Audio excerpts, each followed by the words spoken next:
የፈለገ ትልቅ ቢሆን ሰው ወንጌል ልጅ ነው የሚያደርግ። ዓለም የፈለገ ብታከብረ ቸርች ስንመጣ በእግዚአብሔር ፊት አንቱ የሚለው የለም። እግዚአብሔር ልጄ ነው ሁሉንም ሰው ሰብስበው ልጆቼን የሚለው። የኔ የ80 ዓመት ዕድሜ በዘላለም አምላክ ፊት ነጥብ አይደለም። እግዚአብሔር እኮ በዕድሜ ሲለካ በዘመናት የሸመገለ ነው የሚለው። ሽማግሌ ነው አይደለም የሚለው።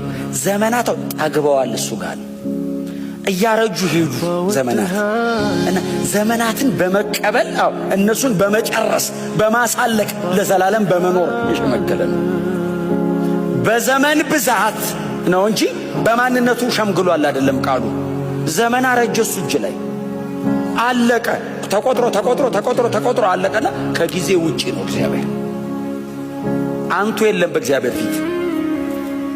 ግን በእውነት ነው የምላችሁ የሆነውን መሆን ያለብን እግዚአብሔር ፊት ነው።